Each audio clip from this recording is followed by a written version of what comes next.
Hello, my people. Good day to you, good morning, good afternoon, good evening. Whatever time zone you're listening to this, thank you for joining me on today's episode of Daily Mind Shift. Your attention is not taken for granted in any way. My name is Michael Ojola for Mindset Transformation Africa. And on today's episode of Daily Mind Shift, I want us to talk a little bit about self control, about restraint, about our ability to respond, not to always react. It's about you increasing your reaction time to things. Do not let events suck you in. Today's anchor statement would be based on this particular sentence. When some event or interactions requires your response, train yourself to take a step back. When some events or some interactions requires you to respond, train yourself to take a step back. This particular way of life that I'm recommending this morning is going to help you and is going to literally save you time and energy. It will save you time and energy. One of the episodes that I recorded some few days ago, I think, is about choosing your battles. I spoke a little bit about choosing your battles. This is also an offshoot of that. This is an extension of that. That's it. You don't always let situation of life suck you in. You don't let people suck you into their problems. You don't allow people to suck you into their troubles. You don't allow people to get you to always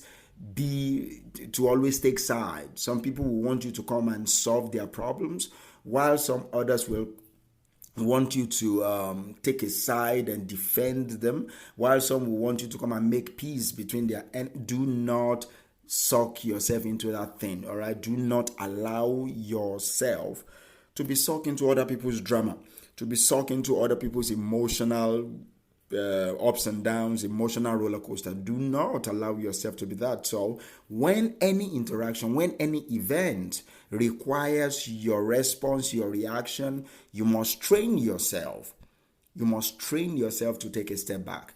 This power comes through repetition and it comes through practice. You don't just get to be like this. If you look at kids, for example, if you look at animals, for example, the moment you hit an animal, they react immediately. The moment a kid is having a problem, the reaction is immediate. That's why we call them immature. So do not allow this animal instinct, this immaturity for you to be known for this particular immaturity. All right, do not allow yourself to be known for this particular immaturity. So train yourself through patient practice, through repetition, to increase your personal reaction time, to increase your response time to anything that happens to you. It could mean there are ways for you to do this, which one of the ways is you just remove yourself from that particular situation. Maybe, for example, there is a confrontation between some parties and they want you to come and bear a witness. If you feel that you are being rushed, if you feel that the demand is being placed on your attention and your reaction, I would recommend that you take a step back, get out of that particular environment. Go into the toilet, go into another office, get out of that particular situation for you to think clearly, all right, for you to decide for yourself a course of action. This is important because that means you are taking your power back. Whenever someone demands your response, they demand you to make a choice immediately. Whenever there is a rush for your attention, for your response, for your contribution, that means you are not in charge, all right? That means you're not in charge. That's why one of the things that I don't recommend for people, I don't say it much, is for you to trust your feelings. Because one thing I know about feelings is that most times your feelings is not yours. Your feelings, rather, are not yours. They came from your experiences. Sometimes they came from your the inclinations and some aversions, some of your parents, the way you are raised. Some of these feelings came from some of the interaction you've had with other people. They are not original. So I would not recommend to trust your feelings in many of these situations. I will say you should trust your reason and trust your experience. But that's beyond what I want to talk about today. So it's important you take yourself away from that particular situation. Take a step back. Physically remove yourself from that interaction. Physically remove yourself from that particular place. Get yourself into another office environment, another room in your house. Maybe it's a toilet or just a public space. Just get out from that particular room or yard where that particular situation is happening. Remove yourself to a place where you can be alone with your thought. All right, where you can be alone with yourself, where there is nobody, where there is no interaction that will determine your response, where you can see the situation for what it really is, where you can see what is happening for what it is, where you will not be forced to take a side, where when you get out from that particular place and said, okay, this is my position, you are making the decision on your own volition. You are not being manipulated by emotional whirlpools. You are not being manipulated by people around you. You are making your own decision based on reason, based on logic, based on rationality. Do you understand? So I would recommend that whenever you feel the urge to take a stand, maybe there is a particular situation happening, remove yourself physically. Find a space to be alone with yourself so that you won't feel any pressure to respond. Remember what we are talking about. When any interaction, when an event requires you to respond immediately, you must train yourself. You must train yourself through practice and repetition to take a step back. You must increase your reaction time. Reclaim your power to reason. Reclaim your personal power to reason so that you won't just make a mess of things for yourself. And if, for example, if you are in a workplace, even if that interaction is not physical, maybe you are having a problem, you just receive a query that is you feel is unjust and you are very angry. I will recommend that you write your response the way you are angry. Write your response, but do not send it.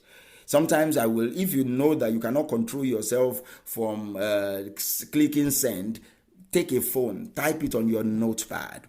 Type your response on a notepad or write your response on a piece of paper. Write the angry mail, the angry letter, the angry response. Write it, then sleep on it maybe for a day, for 2 days. Sleep on it. If you still feel the same way after the third day, then you can send it.